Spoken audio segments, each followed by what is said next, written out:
Good morning students. ਅੱਜ ਦਾ ਜਿਹੜਾ ਆਪਾਂ ਟੌਪਿਕ ਕਰਨ ਲੱਗੇ ਆ, ਆਪਾਂ ਫੰਡਾਮੈਂਟਲ ਫੋਰਸਿਸ ਦੀ ਗੱਲ ਕਰ ਰਹੇ ਸੀਗੇ। ਤਿੰਨ ਫੋਰਸਿਸ ਆਪਾਂ ਡਿਸਕਸ ਕਰ ਲਈਆਂ ਸੀਗੀਆਂ, ਗ੍ਰੈਵੀਟੇਸ਼ਨਲ, ਇਲੈਕਟ੍ਰੋਮੈਗਨੈਟਿਕ ਅਤੇ ਸਟਰੋਂਗ ਨਿਊਕਲੀਅਰ। ਅੱਜ ਦਾ ਟੌਪਿਕ ਹੈ ਉਹ ਆਪਣਾ ਕੀ ਹੈ, ਵੀਕ ਨਿਊਕਲੀਅਰ ਫੋਰਸ।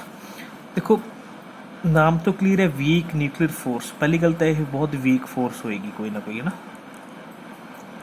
ਫਿਰ ਵਰਡ ਨਿਊਕਲੀਅਰ, ਇਹਦਾ ਮਤਲਬ ਇਹ ਨਿਊਕਲੀਅਸ ਨਾਲ ਰਿਲੇਟਡ ਫੋਰਸ ਹੈ, ਜਾਂ ਕਹਿ ਲਓ ਇਲੈਕਟ੍ਰੋਨ, ਪ੍ਰੋਟੋਨ, ਨਿਊਟਰੋਨ ਨਾਲ ਰਿਲੇਟਡ ਫੋਰਸ ਹੈ ਨਾ। ਹੁਣ ਦੇਖੋ ਸਟਰੋਂਗ ਨਿਊਕਲੀਅਰ ਫੋਰਸ ਪੜ੍ਹਿਆ ਸੀ, ਜਿਹੜੀ ਫੋਰਸ ਇਨਸਾਈਡ ਦਾ ਨਿਊਕਲੀਅਸ ਐਗਜ਼ਿਸਟ ਕਰਦੀ ਹੈ ਨਾ, ਨਿਊਕਲੀਅਸ ਦੇ ਵਿੱਚ ਲਾਈ ਕਰਦੀ ਹੈ। ਉਹ ਫੋਰਸ ਨੂੰ ਆਪਾਂ ਕਿਹੜੀ ਫੋਰਸ ਕਹਿ ਦਿੰਦੇ ਸੀਗੇ, ਸਟਰੋਂਗ ਨਿਊਕਲੀਅਰ, ਜਿਹੜੀ ਨਿਊਟਰੋਨ ਅਤੇ ਪ੍ਰੋਟੋਨ ਨੂੰ ਕੀ ਕਰਕੇ ਰੱਖਦੀ ਹੈ, ਬਾਈਂਡ ਕਰਕੇ ਰੱਖਦੀ ਹੈ। ਹੁਣ ਪਹਿਲੀ ਗੱਲ ਤਾਂ ਦਿਸ ਫੋਰਸ ਐਗਜ਼ਿਸਟ ਆਊਟਸਾਈਡ ਦਾ ਨਿਊਕਲੀਅਸ, ਨਿਊਕਲੀਅਸ ਦੇ ਬਾਹਰ ਲੱਗਦੀ ਹੈ। ਇਹ ਫੋਰਸ ਕਿੱਥੇ ਲੱਗਦੀ ਹੈ, ਨਿਊਕਲੀਅਸ ਤੋਂ ਬਾਹਰ। ਤਾਂ ਨਿਊਕਲੀਅਸ ਤੋਂ ਬਾਹਰ ਕੌਣ ਹੁੰਦਾ ਹੈ, ਇਲੈਕਟ੍ਰੋਨ। ਨਿਊਕਲੀਅਸ ਤੋਂ ਬਾਹਰ ਕੌਣ ਹੁੰਦਾ, ਇਲੈਕਟ੍ਰੋਨ ਹੁੰਦਾ। ਪ੍ਰੋਟੋਨ ਤੇ ਨਿਊਟਰੋਨ ਤਾਂ ਨਿਊਕਲੀਅਸ ਦੇ ਵਿੱਚ ਹੀ ਹੁੰਦੇ ਨੇ। ਦੈਟ ਮੀਨਸ ਆਪਾਂ ਇਹ ਕਹਿ ਸਕਦੇ ਹਾਂ ਇਹ ਫੋਰਸ ਕਾਹਦੇ ਵਿਚਕਾਰ ਹੁੰਦੀ ਹੈ, ਬਿਟਵੀਨ ਇਲੈਕਟ੍ਰੋਨ ਵਿੱਚ।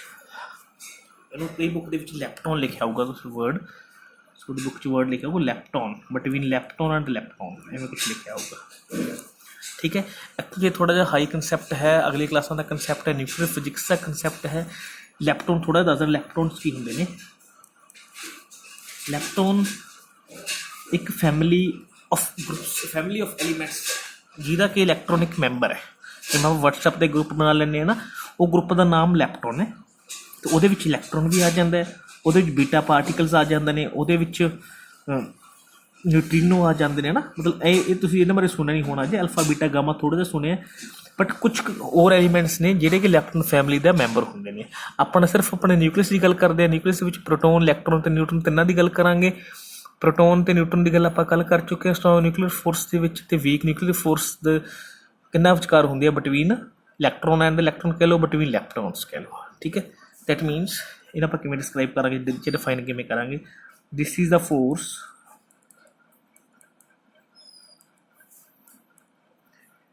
that exist between electron present outside the nucleus। ਜਿਹੜੇ ਨਿਊਕਲੀਅਸ ਦੇ ਬਾਹਰ ਇਲੈਕਟ੍ਰੋਨ ਪਏ ਨੇ, ਉਹਨਾਂ ਵਿਚਕਾਰ ਜਿਹੜੀ ਇੰਟਰੈਕਸ਼ਨ ਹੁੰਦੀ ਹੈ ਉਹਨੂੰ ਆਪਾਂ ਕੀ ਕਹਿ ਦਿੰਦੇ ਹਾਂ, ਵੀਕ ਨਿਊਕਲੀਅਰ ਫੋਰਸ। ਇਹਦੀ ਗੱਲ ਕਿੱਥੋਂ ਹੋਈ ਸੀ, ਐਕਚੁਅਲ 'ਚ ਬੀਟਾ ਡੀਕੇ ਇੱਕ ਕੰਸੈਪਟ, ਤੁਸੀਂ ਰੇਡੀਓ ਐਕਟੀਵਿਟੀ ਫਿਨੋਮੀਨਾ ਪੜ੍ਹਿਆ ਹੈ, ਅਲਫਾ ਬੀਟਾ ਗਾਮਾ, ਹੈ ਨਾ। ਕੋਈ ਵੀ ਰੇਡੀਓ ਐਕਟਿਵ ਨਿਊਕਲੀਅਸ ਹੈ, ਜਦੋਂ ਆਪਣੇ ਆਪ ਅਲਫਾ ਬੀਟਾ ਗਾਮਾ ਰੇ ਇਮਿਟ ਕਰਦੇ ਉਹਨੂੰ ਆਪਾਂ ਰੇਡੀਓ ਐਕਟੀਵਿਟੀ ਕਹਿੰਦੇ ਹਾਂ। ਜੋ ਬੀਟਾ ਪਾਰਟੀਕਲਸ ਦੀ ਗੱਲ ਹੁੰਦੀ ਹੈ, ਬੀਟਾ ਪਾਰਟੀਕਲਸ ਹੁੰਦੇ ਨੇ ਇਲੈਕਟ੍ਰੋਨ, ਹੈ ਨਾ। ਉੱਥੋਂ ਗੱਲ ਚੱਲੀ ਸੀ ਵੀ ਜਿਹੜੇ ਇਲੈਕਟ੍ਰੋਨ ਨੇ ਨਿਊਕਲੀਅਸ ਦੇ ਨਾਲ ਕੀ ਹੈ, ਜਾਂ ਕਿ ਆਪਣੇ ਨਾਲ ਰਿਪਲਸ਼ਨ, ਤਾਂ ਕਿ ਇਲੈਕਟ੍ਰੋਨ ਉੱਥੋਂ ਬਾਹਰ ਨਿਕਲਦੇ ਨੇ। ਤਾਂ ਬੀਟਾ ਡੀਕੇ ਨੇ ਵੀਕ ਨਿਊਕਲੀਅਰ ਫੋਰਸ ਦਾ ਕੰਸੈਪਟ ਇੰਟਰੋਡਿਊਸ ਕੀਤਾ। ਫਿਰ ਆਗੇ ਦੇ ਕਰੈਕਟ, ਇਹਦਾ ਕੋਈ ਫਾਰਮੂਲਾ ਨਹੀਂ ਬਣਿਆ ਆਪਣੇ ਕੋਲ ਨਾ, ਵੀ 1/4π ਜਿਵੇਂ ਉੱਧਰ ਪੜ੍ਹੀ ਸੀ ਆਪਾਂ ਨੇ। ਕੋਈ ਵੀ ਨਿਊਕਲੀਅਰ ਫੋਰਸ ਹੈ, ਚਾਹੇ ਉਹ ਸਟਰੋਂਗ ਹੈ ਚਾਹੇ ਉਹ ਵੀਕ ਹੈ, ਉਹਦਾ ਮੈਥਮੈਟੀਕਲ ਐਕਸਪ੍ਰੈਸ਼ਨ ਨਹੀਂ ਬਣਿਆ ਇਸ ਤੱਕ। ਫਿਰ ਇਹਦੇ ਕਰੈਕਟਰਿਸਟਿਕਸ ਨੇ, ਕਰੈਕਟਰਿਸਟਿਕਸ ਵੀ ਇਹ ਕਿਤੇ ਫੋਰਸ ਦੀ ਹਜੇ ਤੱਕ ਚੱਲ ਰਹੀ ਹੈ, ਅਤੇ ਗੱਲਬਾਤ ਇਹ 'ਤੇ ਸਟੱਡੀ ਦੀ ਚੱਲ ਰਹੀ ਹੈ, ਤਾਂ ਕਰਕੇ ਜ਼ਿਆਦਾ ਕਰੈਕਟਰਿਸਟਿਕਸ ਵੀ ਨਹੀਂ ਹਜੇ ਇੰਟਰੋਡਿਊਸ ਕੀਤੇ ਇਹਦੇ। ਇੱਕ ਤਾਂ ਹੈ it is a weakest force,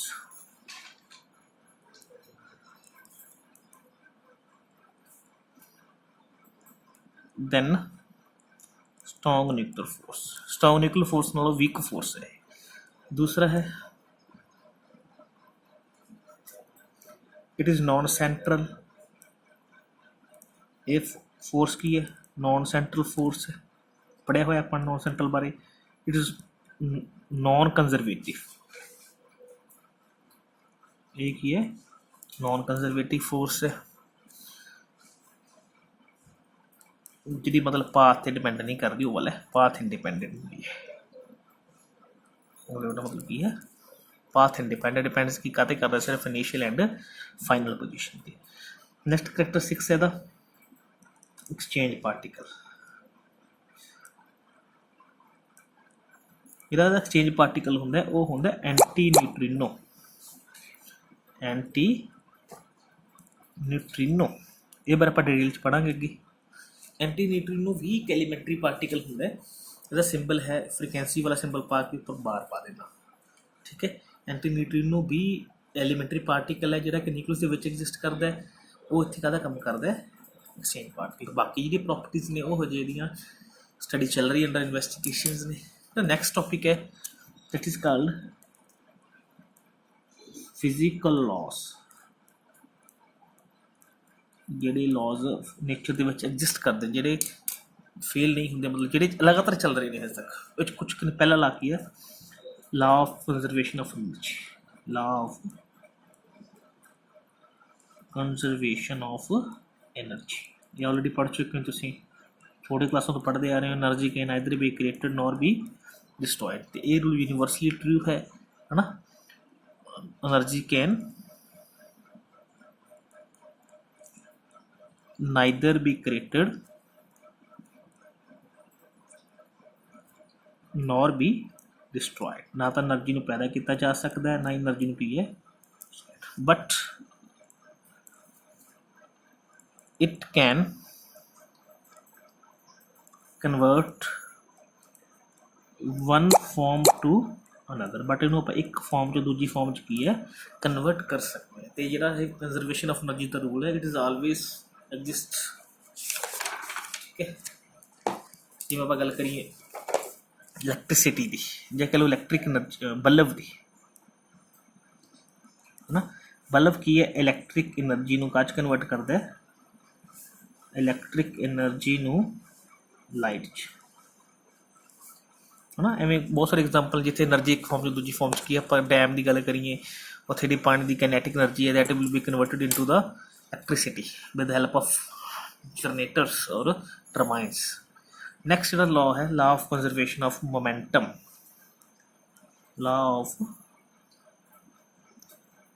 conservation of linear momentum. 9th class 'ਚ ਇਹਦੇ ਬਾਰੇ ਥੋੜ੍ਹੀ ਜਿਹੀ ਤੁਸੀਂ ਪੜ੍ਹੀ ਹੋਈ ਗੱਲ, ਠੀਕ ਹੈ ਜੀ। ਦੇਖੋ ਆਪਾਂ ਨੂੰ ਪਤਾ ਐਫ ਤੁਹਾਡੇ ਕੋਲ ਕੀ ਹੁੰਦਾ ਹੈ, ਕੰਜ਼ਰਵੇਸ਼ਨ ਦਾ ਮਤਲਬ ਪਹਿਲੀ ਗੱਲ ਤਾਂ ਪਤਾ ਨਾ, ਕੌਂਸਟੈਂਟ। ਐਫ ਡੀ ਪੀ ਬਾਈ ਡੀ ਟੀ ਹੁੰਦਾ ਨਿਊਟਨ ਦਾ ਸੈਕਿੰਡ ਲਾ। ਮੰਨ ਲਓ ਆਪਾਂ ਐਕਸਟਰਨਲ ਫੋਰਸ 0 ਕਰ ਦਈਏ, ਐਫ ਨੂੰ ਤੁਹਾਡਾ ਕੀ ਸਪੋਜ਼ ਕਰਨੀ ਆਪਾਂ 0, ਦੈਟ ਮੀਨਸ ਤੁਹਾਡੇ ਕੋਲ ਡੀ ਪੀ ਬਾਈ ਡੀ ਟੀ 0 ਹੋ ਜਾਏਗਾ। ਹੁਣ ਜਦੋਂ ਕਿਸੇ ਵੀ ਚੀਜ਼ ਦਾ ਡੈਰੀਵੇਟਿਵ, ਡੀ ਬਾਈ ਡੀ ਟੀ ਨੂੰ ਡੈਰੀਵੇਟਿਵ ਟਰਮ ਕਹਿ ਦਿੰਦੇ ਹਾਂ, ਜਦੋਂ ਕਿਸੇ ਵੀ ਚੀਜ਼ ਦਾ ਡੈਰੀਵੇਟਿਵ 0 ਹੋ ਜੇ, ਇਹਦਾ ਮਤਲਬ ਉਹ ਕੁਆਂਟਿਟੀ ਕੀ ਹੁੰਦੀ ਹੈ ਆਪਣੇ ਕੋਲ, ਕੌਂਸਟੈਂਟ। ਇਹਦਾ ਮਤਲਬ ਪੀ ਤੁਹਾਡੇ ਕੋਲ ਕੀ ਹੋਊਗਾ ਇੱਥੇ, ਕੌਂਸਟੈਂਟ ਔਰ ਕਨਜ਼ਰਵ। ਔਰ ਮੈਂ ਇਹ ਕਹਿ ਸਕਦਾ, ਇਹਨੂੰ ਡਿਫਾਈਨ ਕਿਵੇਂ ਕਰ ਸਕਦਾ, in the absence of external force, in the absence of any external force,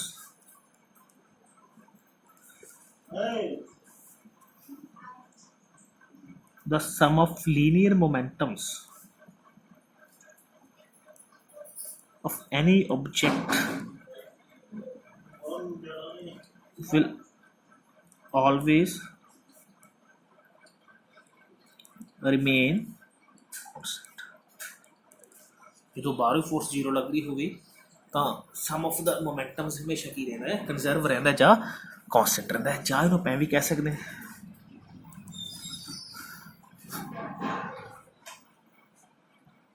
the total linear momentum of any system will remain conserved, will remains conserved before and after reaction बोल लो, after collision कह लो, है ना। उत्थे आप collision च पढ़ाया हुआ है, जिन्ना सपोज करो आ ਤੁਹਾਡੇ ਕੋਲ ਇੱਕ ऑब्जेक्ट है ਜਿਹਦਾ ਮਾਸ ma है, ਆ ਇੱਕ ऑब्जेक्ट है ਜਿਹਦਾ ਮਾਸ mb है, ਇਹਦੀ ਵੈਲੋਸਿਟੀ ua है, ਇਹਦੀ ਵੈਲੋਸਿਟੀ ਜਾਣ ਦੀ ਕਿੰਨੀ ਹੈ ub है। ਇਹ ਜਾ ਕੇ ਇਹਦੇ 'ਚ ਸਟਰਾਈਕ ਕਰ ਗਿਆ, ਕੋਲਾਈਡ ਕਰ ਗਿਆ। ਜਦੋਂ ਇਹ ਇਹਦੇ 'ਚ ਸਟਰਾਈਕ ਕਰ ਗਿਆ ਤਾਂ ਦੇਖੋ ए ਦੀ ਸਪੀਡ ਵਧਾ ਦੂ ਇਹ, है ना। एक बॉल है स्पीड इतने यू ए है जोड़ा यू वी तो ज़्यादा ये स्ट्राइक कर जूगा। आफ्टर कोलिजन ये हो गया बिफोर कोलिजन तो पहले जा रहे थे। कोलिजन होने तो बाद की होया जो ए टकरा गया तो बी ऑब्जैक्टिव वेलोसिटी डिक्रीज हो जाएगी, ये वेलोसिटी घट जाएगी ना अपनी, मास तो सेम रहने एम ए एम बी, ये वेलोसिटी मान लो घट के वी ए रहेगी, ये वेलोसिटी बढ़ के कितनी होगी वी बी होगी। ਇਹਦਾ मोमेंटम कितना ਸੀਗਾ मास गुना वेलोसिटी एम ए गुणा यू ए, ਇਹਦਾ कितना ਸੀਗਾ M B two U B. Total कितना बन गया बिफोर कोलिजन इन्ना, आफ्टर कोलिजन कितना हो गया एम ए वी ए, ਇਹਦਾ कितना बन गया एम बी वी बी, ये हो गया पी वन, ये हो गया पी टू।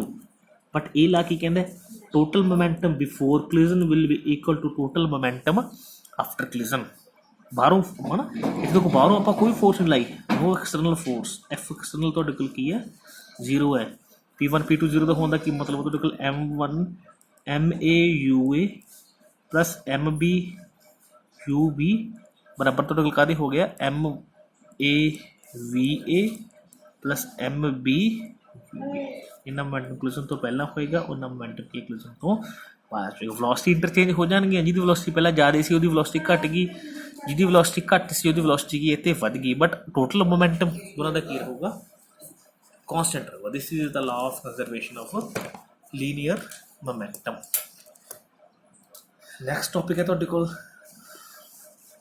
ये ਉਹ लॉज ने ਜਿਹੜੇ कि नेचर ਦੇ ਵਿੱਚ एग्जिस्ट करते ही ने, ये कभी भी फेल नहीं हुए, ऐसे कभी कोई कंट्राडिक्शन नहीं आई।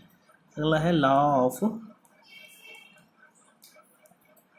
Conservation of angular momentum.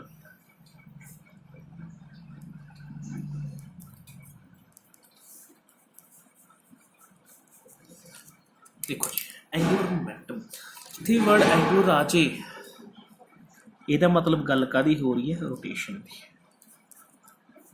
ठीक है जी। एंगुलर वर्ड की नोट करता है रोटेशन। मोमेंटम का मतलब होंगे फोर्स जी रोटेशन करके हुई है। इतने फोर्स जगह तो टॉर्क की गल करेंगे, पता है तुहानूं जी क्वांटिटी लीनियर मोशन के फोर्स होंगी है वही क्वांटिटी एंगुलर मोशन के टॉर्क होंगी। ये की कहांगे बस डेफिनेट बिल्कुल सेम है। what is in the absence of external force इतनी लगेंगे in the absence of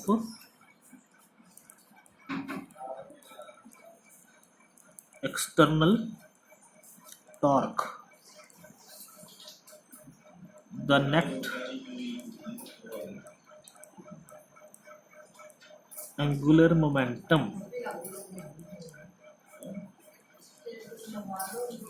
system will always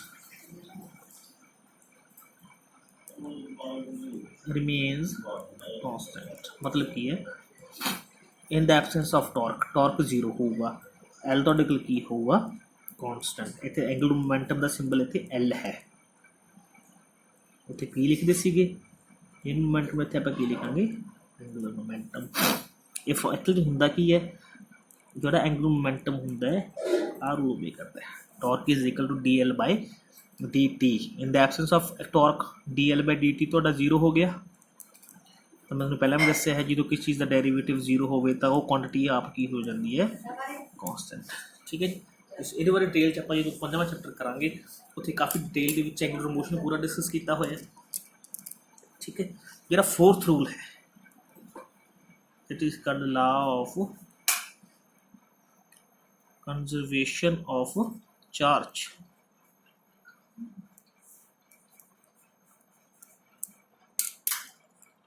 ठीक है जी, इसका रूल बिल्कुल एनर्जी वाला है, एक में डिफाइन करांगे। Charge can neither be created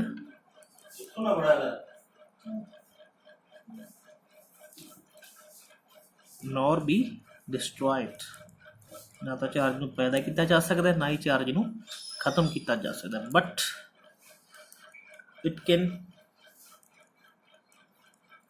transfer from one object into another। Charge ना पैदा किया जा सकता ना ही चार्ज को खत्म किया जा सकता, सिर्फ एक ऑब्जेक्ट दूसरे ऑब्जेक्ट की हो सकता है ट्रांसफर हो सकता है। या ये कह लो the total charge in any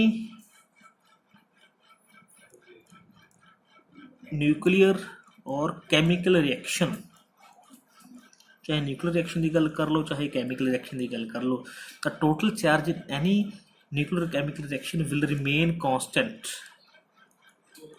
will remain conserve या कांस्टेंट। टोटल चार्ज हमेशा की रहिंदा है, कंजर्व रहिंदा है। फॉर एग्जांपल कि मैं एक न्यूक्लियर दी एग्जांपल, एक मान लो सोडियम क्लोराइड है, अपन को पता है न्यूट्रल है, नैट चार्ज कितना है इक्वल 0 है, क्यू नैट है ना। जे डिसोसीएट होगा तो ये होगा, इनू आप रिएक्टेंट कह दें, इनू आप प्रोडक्ट कह दें। रिएक्टेंट का टोटल चार्ज 0 है तो रूल ये कहता है प्रोडक्ट का भी टोटल चार्ज कितना होगा, 0 होगा। ये कितना सोडियम ते +1 है, क्लोराइड ते कितना -1, नैट चार्ज कितना हो गया 0, दैट मीन हो गया रूल हो गई। ठीक है जी, इस तरह का टॉपिक है। एक एग्जांपल मैं न्यूक्लियर की भी ले लेने, तो कैमिस्ट्री की सी, कैमिकल की सीगी। एक रिएक्शन भी पढ़ी हुई है 10th क्लास के विच, यूरेनियम 23592